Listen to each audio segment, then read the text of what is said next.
Yeah, you've all seen them, men, women, young and old, begging for money, and this is where a lot of opinions intersect. On one corner, the ACLU is fighting for panhandler rights. Venture to a different corner, and many say the trash, the impression it leaves on tourists, is all bad for Colorado. Down the street, homeless advocates argue this is an ethical issue. Up the hill, a convicted felon says it's better than a life of crime. So our story begins early in the morning with someone who says he just needs help.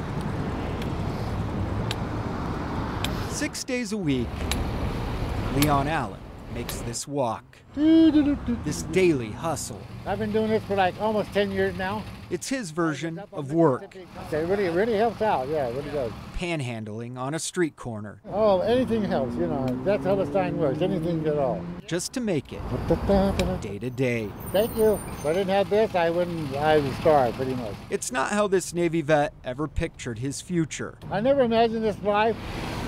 He works the corner at 6th and Colorado. And this side's better because you're facing the drivers themselves. Panhandling is an issue that stirs up all kinds of emotions. Some don't like the begging, the trash, and the image it gives our city. I don't usually give them money because I'm afraid they'll use it for drugs and alcohol. Caitlin Boyd doesn't either. Because I work hard for my money. They should do the same. They don't want to see poor people. Ben Hunting is with Homeless Out Loud. It's as simple as that. And he's frankly sick and tired of how we treat panhandlers. Every time panhandling laws get brought before the federal courts strike these laws down. It is something cities and towns in Colorado and across the country have struggled with.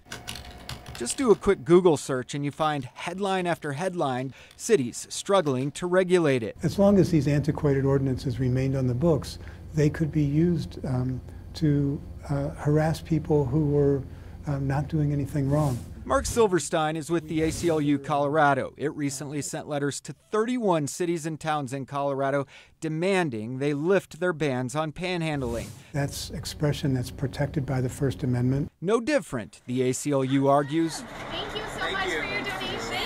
than the firefighter boot campaign every fall. But many city leaders say there must be a balance. They argue begging gives cities a black eye, and there should be places like tourist destinations and neighborhoods that are off limits. What we'll have to do is find other ways to keep our community welcoming and open and safe. Oh, God bless you, sir.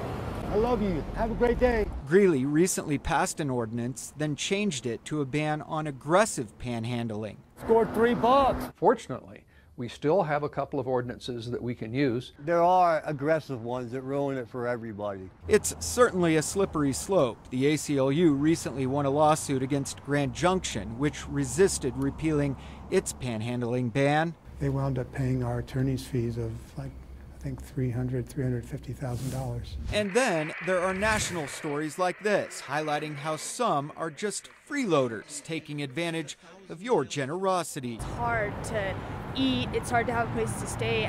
But then the cameraman quietly followed her and found she actually lives just 2 blocks away in this house. Advocates for the poor and homeless say reports like those Easy target. are part of the problem. You don't have to do much to cover the story, and it's been covered the same way for decades. Hunting says the vast majority of panhandlers have few options because of health, physical limitations, and the affordable housing crisis. Why, when 60% of our homeless community is working, why can't they afford a place to live? If worst comes to worst, I just wave at everybody. For Leon, They always wave back. it's a means to an end. There's like a soup and crackers. For the record, he's not homeless. He has a home, a trailer, that costs him the majority of his Social Security check. My rent's $650, my check is like $750.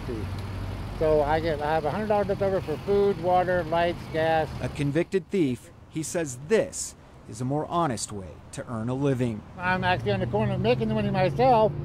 I feel better about myself because I'm doing it honestly for once. So he comes here Thank you very much. Is that a foreign coin? What kind of coin was that one? and begs for anything you can spare. Okay, I have it. Token for a car wash. I love all kinds of weird stuff.